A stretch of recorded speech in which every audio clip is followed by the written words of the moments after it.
Well, welcome back to another exciting ride in another exciting destination. Right then, here's a question for you. Some of the best motorcycling roads in the world are spectacular alpine passes 2,000 metres above sea level. On today's show, we're going to ride a road that's just a tiny 2 metres above sea level. So, the age-old question, is bigger always better?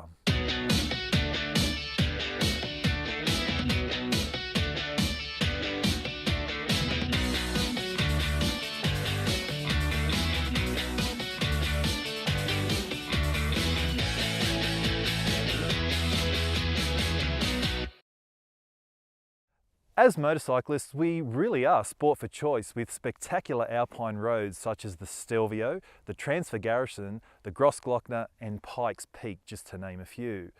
The sheer size of the world's mountains means there's an abundance of twisty alpine roads ready for your motorcycling enjoyment. On the other side of the world in Australia, unfortunately, we don't have an abundance of alpine roads.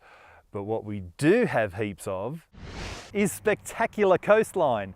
In fact, there's 36,000 kilometres of the stuff, so surely within this vast number, there has to be a magnificent motorcycling road somewhere along the way. Of course there is, and it's called the Great Ocean Road. But before we get into it, first let's backtrack a little bit to where this story begins. As with any road trip, it starts from home sweet home, and that means a hug and a kiss from my beautiful wife and a goodbye lick from my dog, specifically in that order. It also means I have to travel from the beautiful harbour city of Sydney to the surfing town of Torquay on the Victorian coastline, a distance of over 1,000 kilometres or about 600 miles. And just like that, I was off. Well, almost. I was quite happy to be stuck in city traffic, as in the blink of an eye, I'd find myself out on the open road.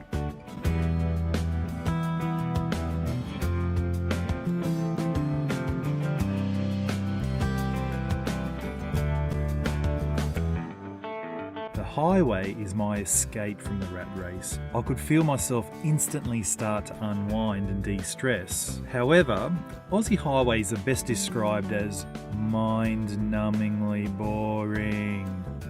So much so, it feels like you're going backwards and not making any progress at all.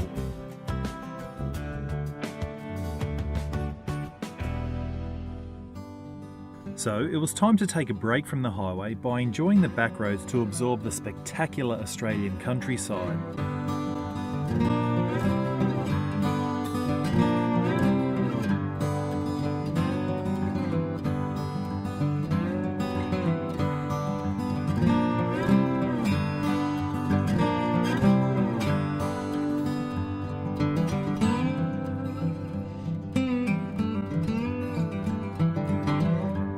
After a couple of hours, it was time to rejoin the highway and get an update on my progress. Oh man, I'm not even halfway. I have got a very, very long way to go. Luckily, using the magic of television, we can fast forward the boring bits to just 10 minutes away from a hot bath and the comfort of a hotel. No, not quite yet. Mother Nature was like, "Do you like rain?" No. Too bad. Here you go. I mean, come on, I'm so close. Just 10 minutes away from my hotel. I would have been warm and dry and in my happy place. Instead, I was frustrated and losing sight of the bigger picture after a very long day. I called it a night and hoped that the bigger picture was far better the next morning. No, the weather was still crap. Mother Nature was not on my side, reminding me she is the boss, and she also reminded me to be patient as well. You see, being by the ocean is like being on top of the Alps. The weather can change dramatically and literally within an instant, just like this. She can make or break a trip, and luckily for me, she made the rest of the trip a brilliant blend of man, machine, weather, and the wonders of nature. Welcome to the Great Ocean Road. So, what exactly is the Great Ocean Road? Well, it's a road that's by the ocean, and it's great. Yeah, that's what it is. Now, even though it seems like a very basic name, That's where the simplicity ends and the brilliant engineering and pure motorcycling enjoyment begins. Over the next 200 kilometres, this road hugs a spectacular and dramatic coastline where you can enjoy riding alongside the bluest of oceans, golden sand beaches, through lush dense rainforests, and to top it all off, finish up at a humbling work of art by Mother Nature. It is for all these amazing factors, and with good reason, it is one of the world's greatest riding roads. So great, in fact, you must ride it. I'll repeat that again. It is one of the world's greatest riding roads. So great, in fact, you must ride it. Go on, chop chop, put it on your bucket list. Allow me to show you exactly what I mean.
So, what's bad about the Great Ocean Road? Well, it's an incredible road and therefore an incredibly popular destination. So, my biggest tip is to avoid peak periods to avoid the amount of traffic. Sundays feel like you're in a computer game. Ideally, it'd be great to have the whole thing to yourself, and with a little bit of proper planning, that can happen. Another danger are the spectacular views. They are a huge distraction, so keep your eyes on the road at all times. Another obvious tip is to stop frequently. The most breathtaking views reveal themselves after every corner, so you find yourself stopping every few kilometres. It's exactly why it takes so long to ride it in its entirety. One stop you must make, not only to absorb the views or admire the colour of the water, but also to say a very big thanks to not only those who built the road, but more so the reason why it was built. The Great Ocean Road is the world's biggest war memorial, and even though it's free, it only takes a minute of your time to stop and pay your respects. One last thing to be aware of is the wildlife. Australia is well known for its weird and wonderful wildlife. As a brilliant British author, Bill Bryson, once said, it was like they were given the manual on evolution and they totally misinterpreted the instructions. Just like this little guy. Now, if you're wondering, what the hell is that? Don't worry, relax, that's what I'm here for. I'm a local, and I can tell you, I don't know what the hell it is either. No, actually, they're called an echidna. Now, the best way to describe an echidna would be, she's a shy, pretty little thing, a cute ball covered in spikes of death.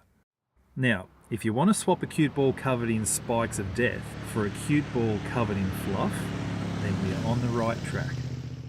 Right, now here's a bit of a special treat. I don't know if you can see it, but just right where my fingertip is, there's a cute little cuddly thing hanging up in the tree there. I don't know if you can see that, but it should be there. There he is. Let me just zoom in on that for a tick.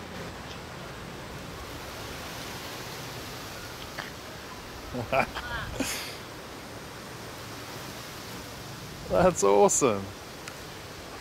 Cute little guy. Here's a fun fact for the day. They sleep for about 17, 18 hours a day. Oh, that was it. Back asleep now. Action's over. Apart from cuddly koalas in the gum trees above, make sure to keep your eyes out for our feathered friends up there too. Sulphur-crested cockatoos, or cockies as we call them. Now, don't be fooled by their good looks. These pesky, clever little guys showboat around because they only want one thing: your food. They're not the only feathered friends around here. Say g'day to king parrots.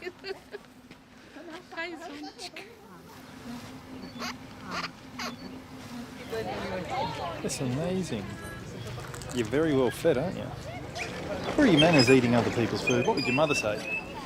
Oh, there she is there. I see where you get it from. It's your bloody upbringing, that's what it is. Oh, here we go. Oh, oh. There's one on the camera too. Awesome. After all that awesomeness and fun, we are almost at the end of our journey.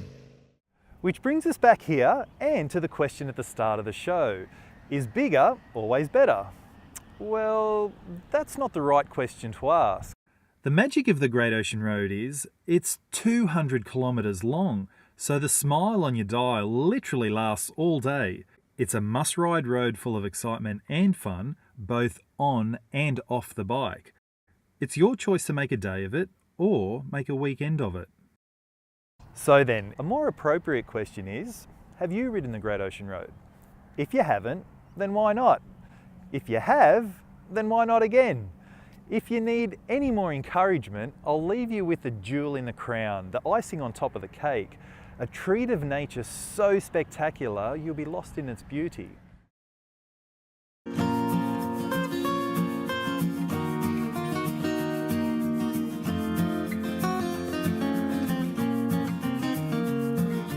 As a way of saying thanks for stopping by, Mother Nature rewards you with the magic of the 12 Apostles.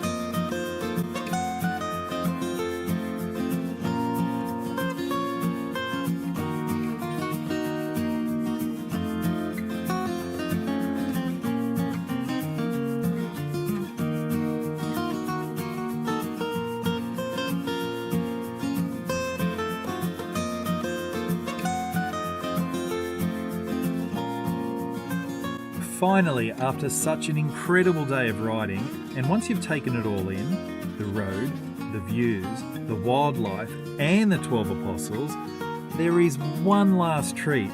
How could today possibly get any better? You simply turn around, and that means you get to do it all over again.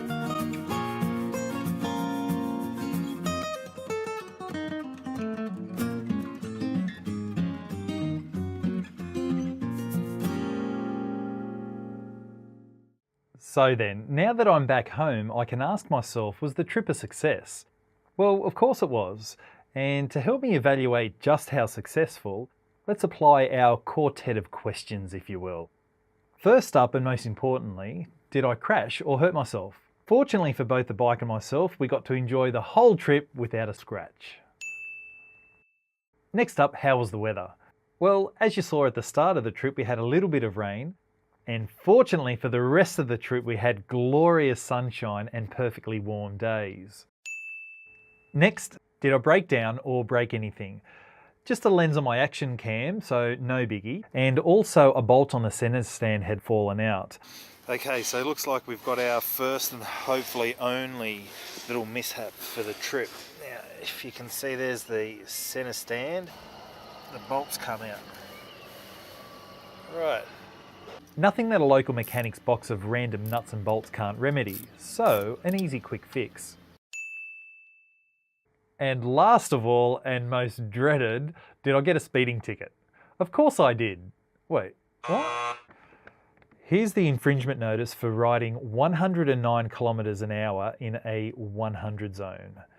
Yes, that's 9 kilometers an hour, 6 miles per hour over the limit. Hardly speeding. Worry not though, nothing that a letter to the Civic Compliance Office won't fix. And here's their reply dismissing the infringement notice and issuing an official warning. And that's 4 dings, which means a completely successful and memorable trip. I hope that you've been inspired and that you enjoyed the show. If you did, please subscribe, and if you need any more inspiration, I'll leave you with the visual delight that are the 12 Apostles. See you next time.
Always time for a cup of tea.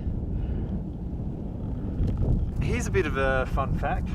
The highest peak that you can see in the background, probably where my finger is right about now, Mount Kosciuszko, the tallest mountain in Australia. To celebrate, I'm going to have a cup of tea. Actually, this is how my dad drinks his tea. Annoys the shit out of me.